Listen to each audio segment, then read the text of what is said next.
Guys, welcome back to the podcast. Today we have Katia from Bebop. Welcome. Please, would you mind giving us a little bit of an introduction about your background, how you got into crypto, and how you got building Bebop?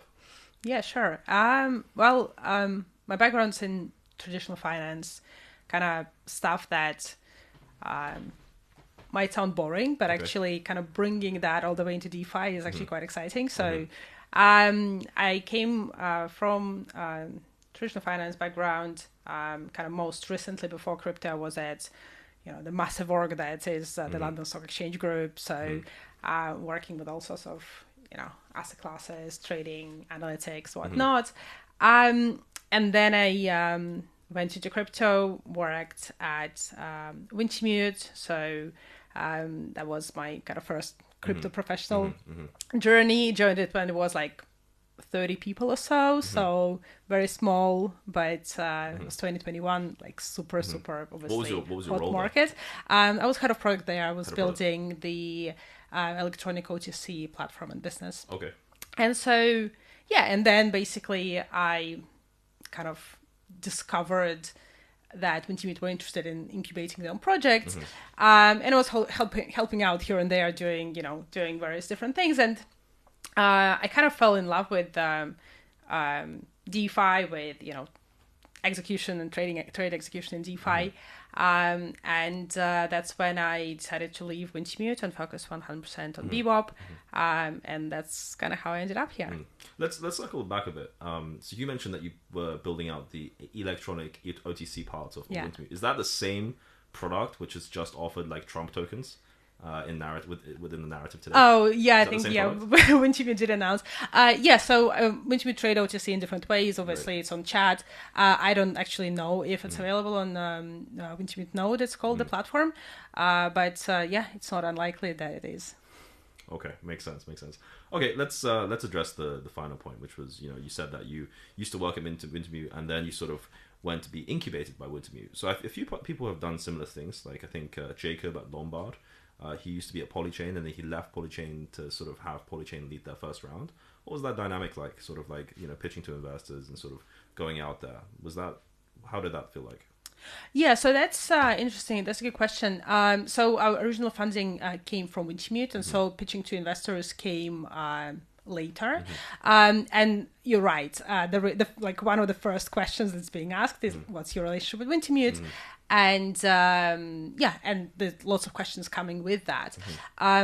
Luckily, I've already been kind of prepared to answer those questions, because like from the experience, having spoken and having talked to other market makers in DeFi, getting them onto Bebop, onto the platform, because they bring a lot of liquidity into Bebop. And so those same questions: what's your relationship with Wintermute? Do they have preferential treatment? And so on and so forth, right? What's their market share on Bebop? Those kind of things, right?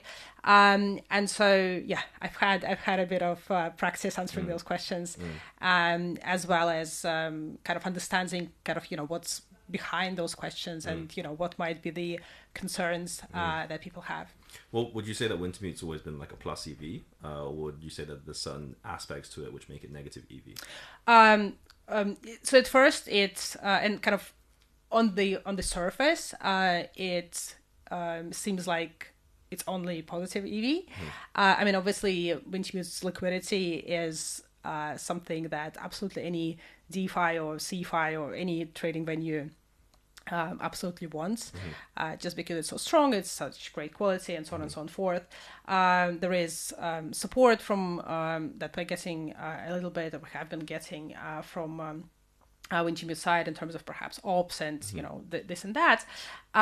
But after a while, or with a bit of time, I realized that there was some negative EV as well, and that was kind of like this perception, like that. I heard some market makers telling me like, but we thought it's just like a Wintermute shop. Okay. And so there was this kind of thing that is Bebop just like a little thing that Wintermute needs or wants for whatever reason, but Wintermute doesn't need Bebop for anything apart from them wishing us well because they're of course a big investor. So was it sort of like Wintermute's idea that to start Bebop, or was it your idea and then you went to Wintermute? What was the dynamic like in the very beginning? It was Wintermute wanted to incubate projects and be just generally present across all things crypto. And when I joined, there was already the idea of doing something trading related. And so at that level, the kind of intention was there. And then the kind of, how we developed it, how we approached it, and so on and so forth. Of course, that came from, myself as well as my team that ultimately I built. Makes sense. And you talk a lot about like sort of market makers and like competition and preferential treatment. Do you want to talk a little bit about like what role do market makers play in Bebop, and sort of maybe give a high level overview of what Bebop is? Yeah, of course.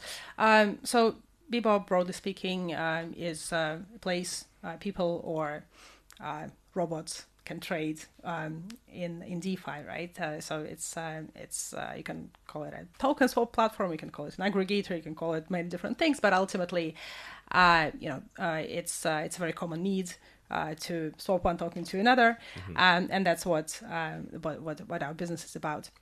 Our product is of course offers the API and kind of like on the B2B side of the business, and of course the trading user interface that's of course people are familiar about, with plenty of those out there in the market. So traditionally, liquidity in DeFi, of course, started with AMMs. Back in the days of DeFi summer, and probably a bit earlier, and that's where that mechanism is great in many different ways, but it's also like obviously it didn't stop there. So aggregators came in, and aggregators said, well, okay, there are multiple pools, there are multiple platforms, we're gonna find paths to make that execution quality better. But there's another part, right? Another part is the liquidity and the trading that happens outside of this particular chain, outside of DeFi in general, right? And that's centralized exchanges, over-the-counter markets, and so on and so forth.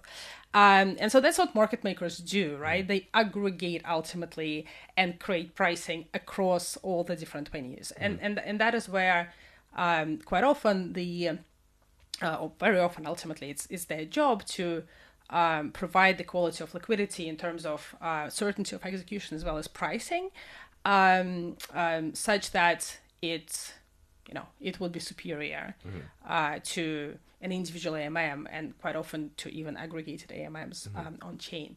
And so Bebop brings, among other ways of sourcing liquidity, Bebop brings a lot of private market maker liquidity into trading.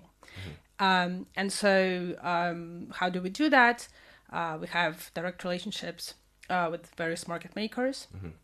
We receive their pricing off chain, and then we allow users to transact with those market makers by settling those trades on chain, of course. Well, so the way that you've pitched it to me is you're trying to sort of say that the advantage compared to on-chain aggregators is that you have this access to this pool of like off-chain liquidity right through OTC desks.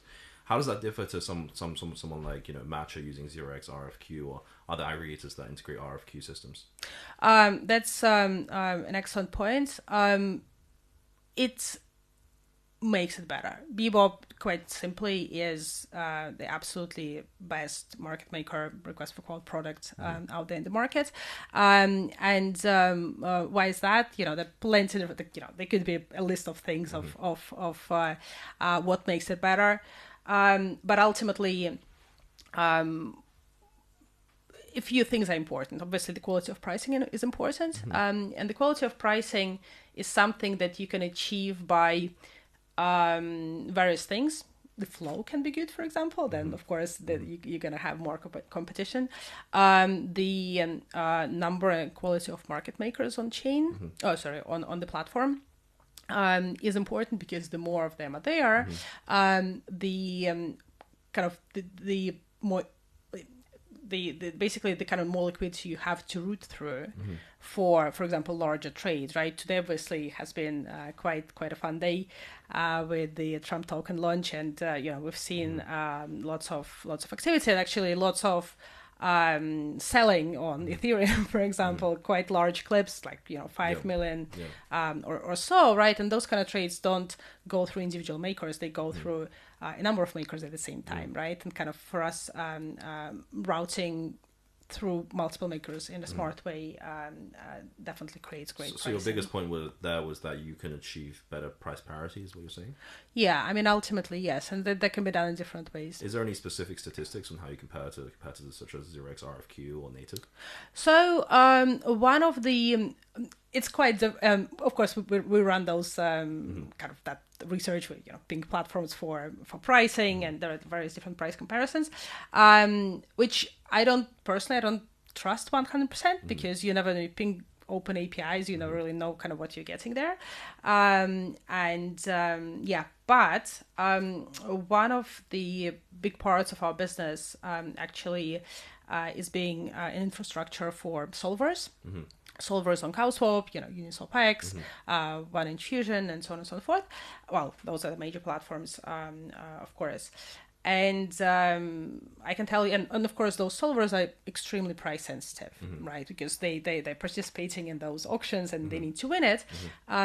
Absolutely every, I don't know, plenty of solvers, but every largest and sort of mid size solver that's out there is integrated into Bebop and takes liquidity from us, and we are hearing that like about 15 to 20% of their flow goes through Bebop. So the other comparable size venues that are used in routing, for example, for CowSwap solvers would be basically Univ3 and probably Curve for stables. That's interesting. So what's stopping specific solvers from skipping you and going straight to forming an aggregation desk of themselves and forming that sort of like off-chain liquidity aggregation? Wouldn't that be like less latency delays? Latency is... I guess latency probably isn't a problem here given block time. I'd say latency is something... So there are so many different ways, I think, now to... There's so many ways to improve kind of quality or timing beyond latency. Latency is not basically kind of... It's kind of your like last mile Absolutely. sort of optimization. Understood. Not yet, yeah. What's stopping them? Well, first of all, they're small teams, right? So there's definitely sometimes it's one person, right? And some of the top solvers are actually one person as well. So it's that's quite it's really cool. And they make their calls, right? Like what is it that they're doing? They integrate plenty of different venues, and we're doing a lot of work to bring private market maker liquidity and aggregate it in ways that's safe for them. Market maker protection is quite important. When someone comes in and starts robbing makers, they get them widened, right? And then your pricing quality goes goes definitely south, right? So yeah, I think it's quite a lot of work actually to do what we do. Makes sense. But if Bebop's pricing what is your revenue model, right? Is it just taking a fee on top of certain swaps? Yeah, so there are these various ways how we can monetize. We haven't switched all of them yet. Okay. We haven't switched all of them yet. We do have a bit of monetization on the maker side. On the maker side for what specifically? For swaps. So so basically we have the ability to add a fee on top of the execution. A lot of our flow is very price sensitive, and What's so the fee? that's why we don't. We take a dynamic approach to that. Dynamic approach. Yeah. Okay. Fine. But the solver sort of scene these days, especially with CowSwap, I'm not too familiar with like 1inch and stuff, but especially with CowSwap, the last time I checked, everyone was trying to fuck over everyone else, right? Because they were like purposely even pricing like lower than market. Just so other people wouldn't get the flow, so they run out of money. So all the big players are like spending a lot of money to bankrupt all the small players, right? So like everyone's super price sensitive to everything that they do these days, as you said. Does it make sense for you to charge a fee? Well, we can. Sure. So it and ultimately we win those competitions. But that's why the approach is dynamic, and that's why it's I mean, if you are a phantom wallet, especially today, and you charge a flat fee on like on any solve there is, that's a great position to be, of course, in terms of margins and things like that. When a lot of your business is in kind of optimizing quality of execution, then of course you can't just go and say, hey, this is a flat fee on any swap. Absolutely. So I would say actually on the solvers, I know all solvers pretty well. They take different approaches. Some of them go for the market share, and that's where they would undercut or kind of maybe charge extremely little or nothing at all. Some solvers would say, hey, I wouldn't make a trade if it doesn't make the margin that I want. And so the way they kind of calculate their market share would be by P&L rather than by volume, for example. Well, what does the sort of day-to-day BD side of things for Bebop look like? Is it mainly sort of trying to get people to come on to the front end and use the front end UI, or is it getting more market makers onboarded so that your pricing is better? Is it trying to get more solvers to integrate the API? How does that seem like? So our solvers market is done. It's complete. Yeah, there's only like 30 solvers in the fucking world. Well, so exactly. Yeah. So that one's done. On the liquidity side, I've been doing actually myself a lot of that work, and it's important for me to work both with the taker and maker side, kind of in parallel.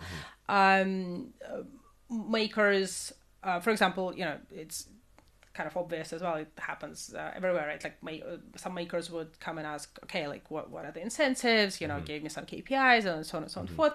My conversation with makers has always been, I want you, like your core business is trading. I'd like to provide flow for you that's interesting for you to be able to make money. I don't set KPIs for makers, neither on spreads, nor on uptime, nor on token coverage, any of those things. Ultimately, it's interesting for me. The best situation for me is when my partners make money, right? And then we, obviously just work together well. So bringing makers, too many makers, while there is no flow or little flow for them, is not something that I would prioritize. So everything is always happening in parallel, right? So we currently have 7 makers on the platform. By the end of this month, we will have 7. And right now, more focus is on bringing new types of flow into Bebop. One of them is definitely our user interface, and with that we do obviously on the chains that we're on, and that's also part of why we go to all the new exciting chains like Bera, of course, because there's a lot of activity, there's a lot of new ways to introduce ourselves to the broad audiences and things like that. But also working with, we work with aggregators, you mentioned like 0x or 1inch or whatnot. We are aggregated in a bunch of those names as well. As well as wallets, staking provider, all sorts of types of B2B business, basically, that's there.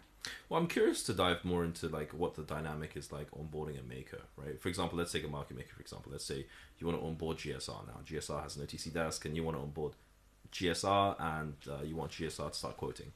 What does that look like? For example, okay, you'll get introed into a Telegram group and then you hop on a call, and then how do you pitch that? Like, is that like, what's the dynamic of that? The main pitch, what's the one main pitch? Is it like, hey, you're going to get more flow, that's it? It depends. It depends on the maker, like where they come from. So sometimes I would pitch to makers who haven't done any RFQ type trading in DeFi, and I just tell them, hey, I know a lot about it. I'll tell you, right? And explain how it works, and then actually a bunch of them would like come back to you like in 3 months time, 6 months time, and say, hey, I want to start doing this. And then kind of you take it from there.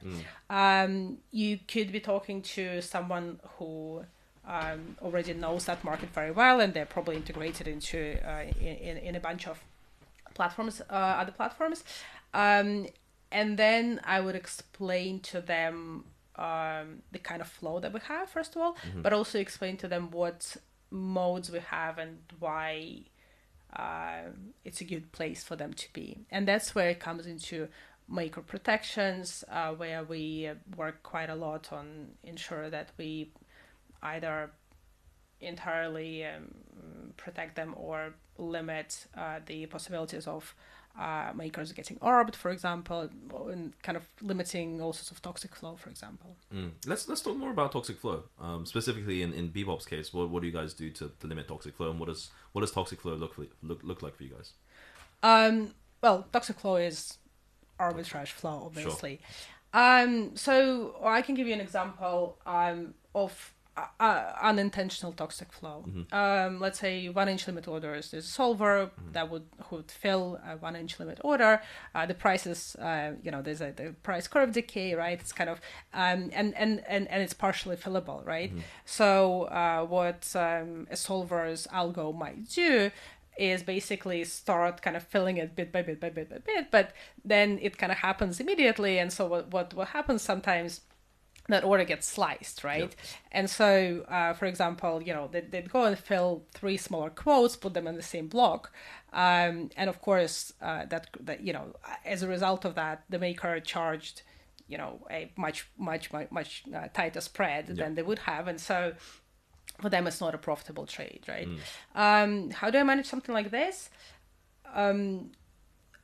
In different ways, right? So sometimes we have we do it like programmatically, right? Like for some of those kind of things, those kind of situations or other situations, we would basically design and code in a way that we wouldn't allow this. In other ways, it's relationship management. It's kind of, because I know that like solvers, for example, they don't do it maliciously, right? It's just logic that was there, right? And it's kind of an unintended consequence. I just go into a Telegram group and say, hey guys, please don't do this. And it works, actually. So far, it worked every time. So but because they want, again, there's no toxic intent there, right? And I think a lot of things can be managed by just human communication, to be fair. That makes sense. So would you say that your business is very relationship based then? Some of it, yes, for sure. But to be fair, like I think everything is relationship based. It's just of course. Whether it's like close relationships or whether it's more kind of community vibes. Ultimately, both of those things are relationships, right? Would you have been able to onboard this many market makers without Wintermute? I would say, Wintermute obviously was our first maker, and because of that, I didn't have to. Wintermute has a lot of liquidity, right, and a lot of coverage, and so it wasn't critical for me to have another market maker day one, right? And so from that respect, if anything, Wintermute almost not from their side, but just in terms of my own priorities, kind of like deferred, the other market makers coming through, just because I was focusing on solving other problems rather than liquidity problems. Wintermute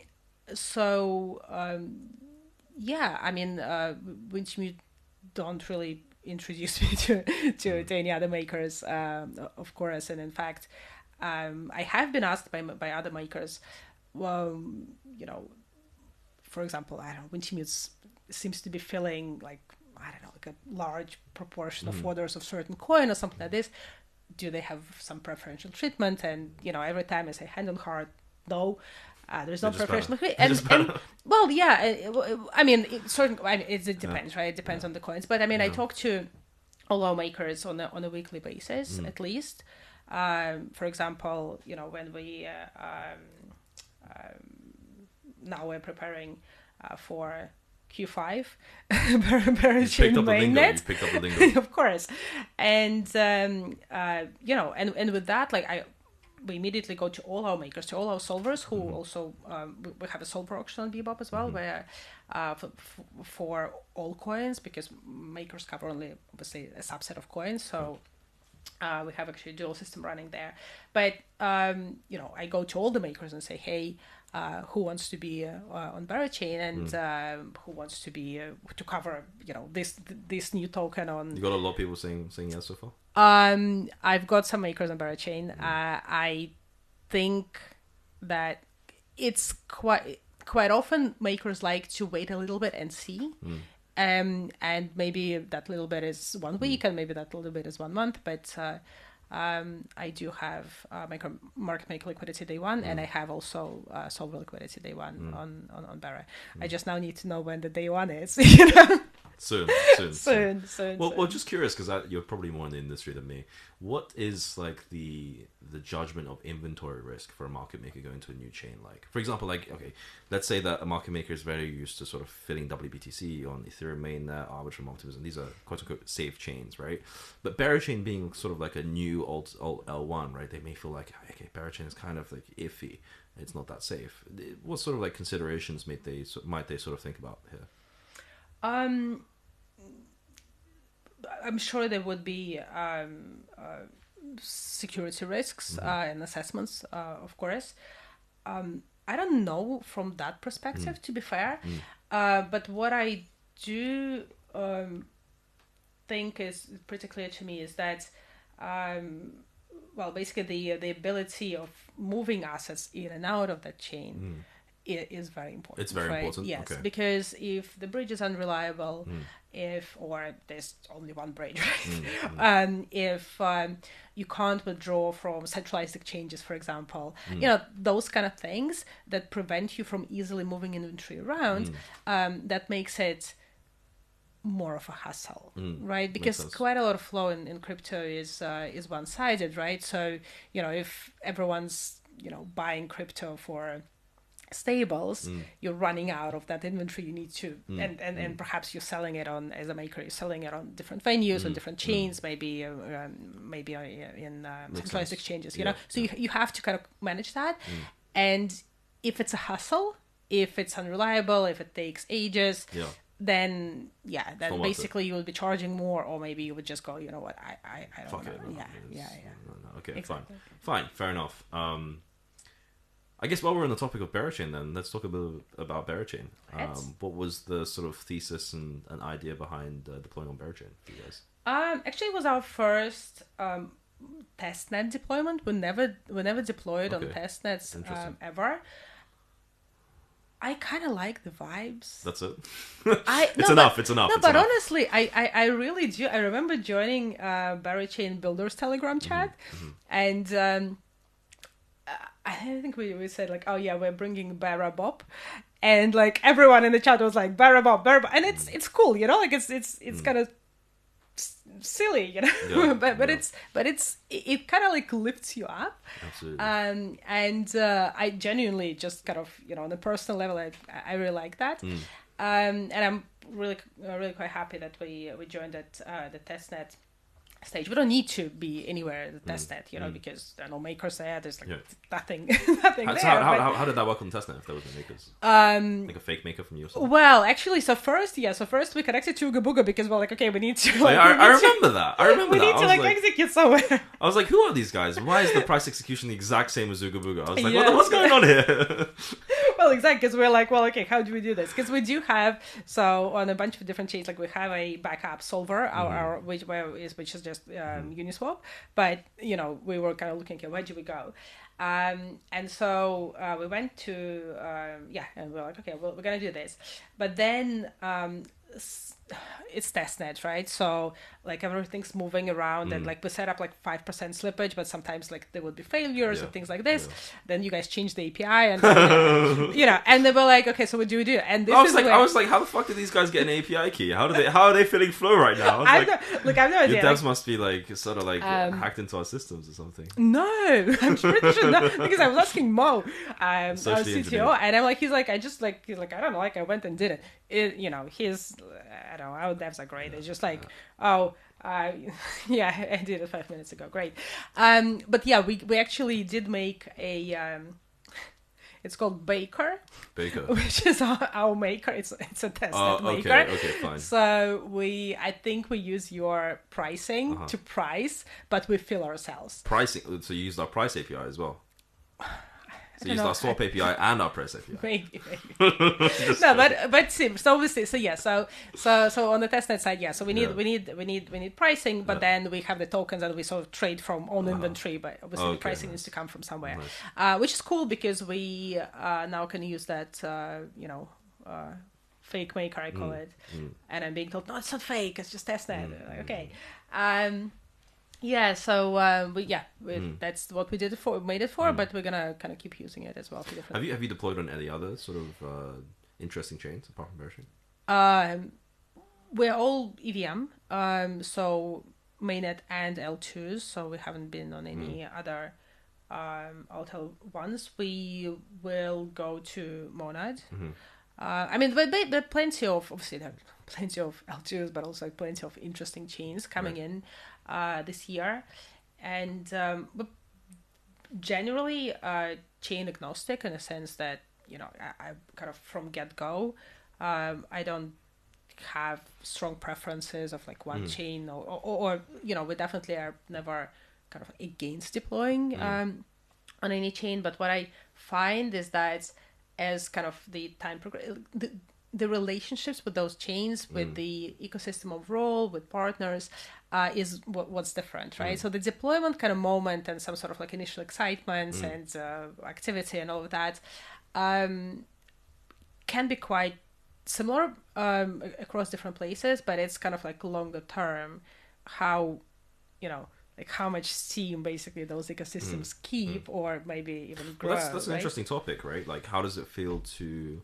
From your perspective, how does it feel to sort of talk to foundation teams as a multi-chain thing? Because obviously, like, I'd like to say that foundations would like to support more native teams, but obviously with like giants such as Pendle, Usual, Morpho, these guys obviously they're multi-chain and they obviously want them as well. But talking to someone like Bebop, like how does that feel from your perspective as a multi-chain protocol?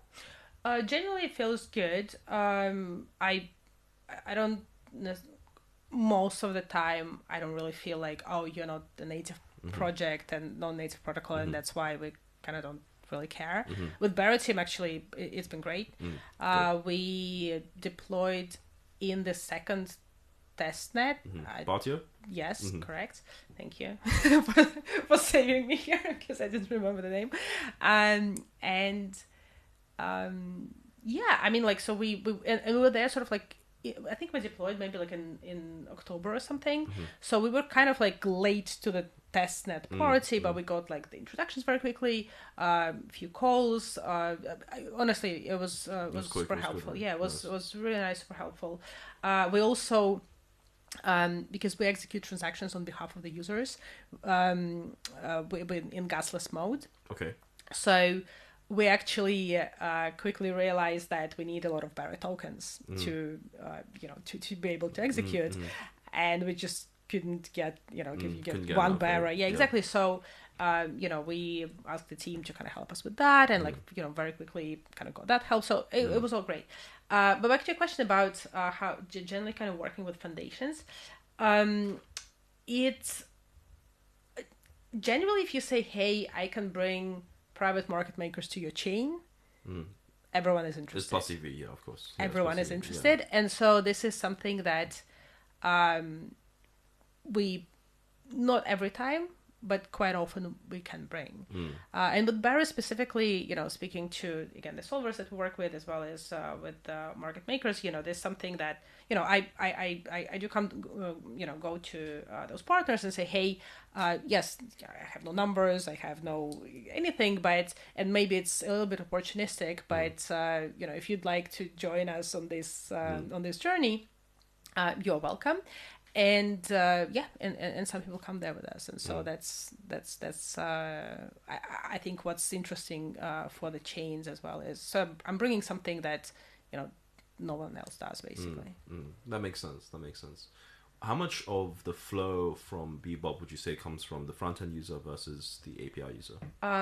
Quite a lot of comes from the API, and that's because, especially with the solvers, it's the flow that comes from a bunch of other front ends as well. So it depends on the chain as well. A lot of most of our flow is mainnet, of course, and a lot of flow for us there on the API. Our largest UI chain is Base.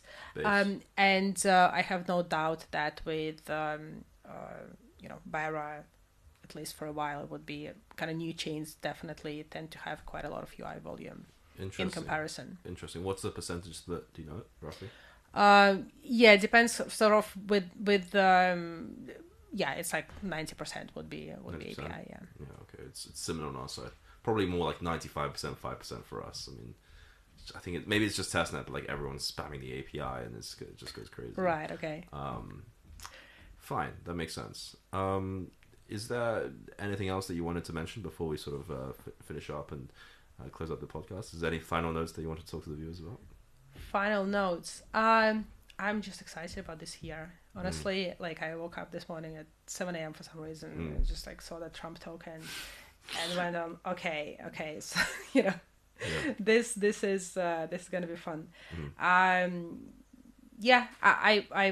just I'm excited about Bera. I'm excited about just kind of Bebop growth as well, which we've seen quite a lot of in the last couple of months. And if anyone wants to sort of reach out to you, where would they reach out to you? It's my Twitter at Katia Vanina. You can. I also have the Bebop support app, so if you can come to bebop.xyz and say contact us, chances are I'm gonna see it on my phone too. But it's very easy to find us through the website is probably the easiest, or Twitter or something. Well, guys, thank you for tuning in today, and we'll catch you in the next one. Ciao.